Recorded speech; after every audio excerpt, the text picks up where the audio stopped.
What's up, guys? Swift here, wanting to say good morning to all Bears fans. And one thing I've done since the first day I've started this channel is do NFL draft coverage year round. This year is no different. I have a full day of scouting players planned, and I wanted to quickly update you guys on my players to watch around college football and give you some names to know of potential Bears draft targets. Let's get right into it. Here is my early rankings of the nation's best draft eligible players on both offense and defense. Everyone on this list will most likely be playing in the NFL next season, starting out with the best wide receiver in the country, Missouri's Luther Burden, and Tennessee's stud pass rusher James Pierce Jr. Next year's draft again features a few big time receivers with not only Luther Burden but Travis Hunter, Arizona's Ted McMillan, and Ohio State's Emeka Egbuka. But it's also a very, very talented running back class. I didn't list four running backs on here for no reason. It honestly projects as one of the best running back draft classes I've seen in a while.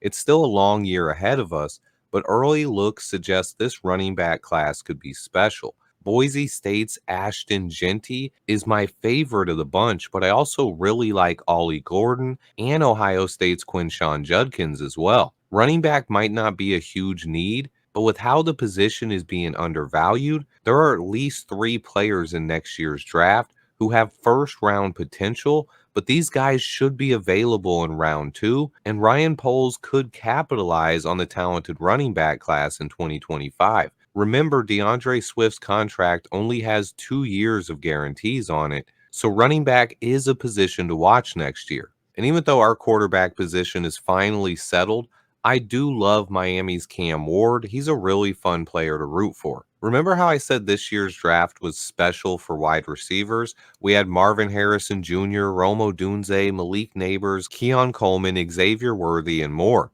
Next year's draft is special in pass rush talent. Ryan Poles took advantage of the receiver and tackle talent this year, selecting Rome Odunze and Karan Amagaji. Next year's class is loaded with talent on the defensive line, which is perfect for where our needs line up. James Pierce Jr. from Tennessee leads the list, but Nick Scourton, Abdul Carter, Patrick Payton, both of Ohio State's pass rushers, and many more make this an extremely talented edge rusher class that is packed with talent. But there's also talented D tackle and safety as well. Two other positions the Bears should be interested in. A lot of intriguing names on this list to keep an eye on. To me, next year has to be a focus on the trenches. With three picks in the first two rounds and a very talented draft class on the defensive line, I almost expect it to happen. So here is my early look at Chicago Bears targets in the trenches. Starting with the all-important center position. This is the one that Ryan Poles has simply waited too long to address, and I feel like he almost has to draft a center next year. Former Washington Husky star Parker Brelford transferred to Alabama, and he is my number one center in this year's class. But I also really like Caleb's former teammate at USC, Jonah Monheim, another top candidate. He played the last 2 years at guard, but he's switching to center at USC this season.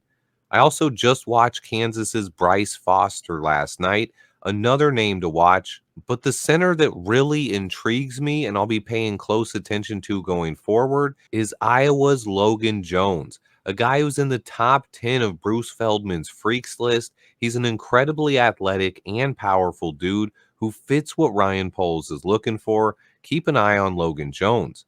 Other than center, though, I think guard could be a huge need next year as well. Both Nate Davis and Tevin Jenkins' future in Chicago remain uncertain. I really hope Tev signs here long term, but I think this will probably be Nate's last year as a Bear. So guard is another position to watch.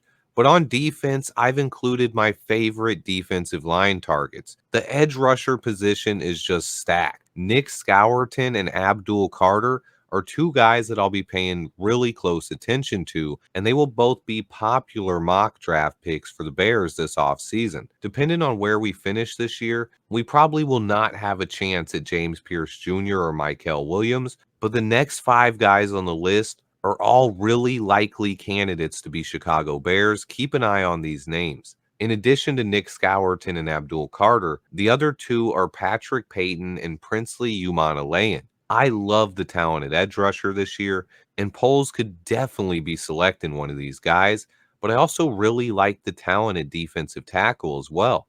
Depending on the development of Jervon Dexter and Zach Pickens this year, you also have to take into account that Andrew Billings will be entering the final year of his contract, and defensive tackle could be a need as well. Two of my favorite players in this draft are a defensive tackle, Cincinnati's Dante Corleone and USC's Bear Alexander.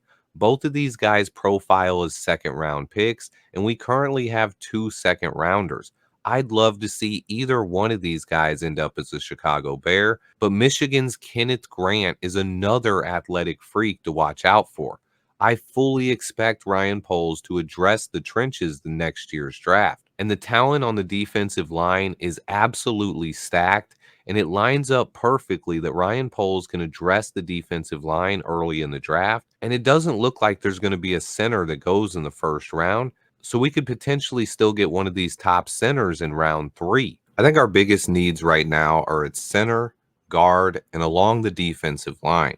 And then depending on what happens with Keenan Allen this offseason, I would include wide receiver and safety as positions of need as well. But our roster right now is more talented than it's been at any time in the last decade. Next year's draft class also lines up pretty well for all of our needs, and that Carolina Panthers pick could end up being really valuable. We have 4 picks in the first 3 rounds next year, and I expect Ryan Poles to attack the trenches. So I'll be spending a lot of time on Saturdays this year scouting the trenches. As far as college football games I'll be watching today, there aren't a ton of must-see games, but if I had to pick one, it would probably be Missouri against Boston College. Perfect time to check out stud receiver Luther Burden. But both Miami and Texas have really stacked teams that I'll be rooting for as well. I'd like to see both those teams make the college football playoffs. And then Notre Dame and Colorado are both coming off big losses. How will they bounce back? And shout out to the Washington Huskies. 2-0 and taking on Washington State today should be a good one. But I know, it's really early for draft, but I occasionally do want to drop these videos for you guys. But are there any players out there you guys have your eyes on? Let me know in the comments. I did a live show with Greg Gabriel yesterday and released 3 all 22 breakdowns this week. Check those out if you missed them. I put a ton of work in, but I have more videos on the way. I appreciate everyone who watches. Please remember to hit that like button for me. Stay tuned, and until next time, bear down.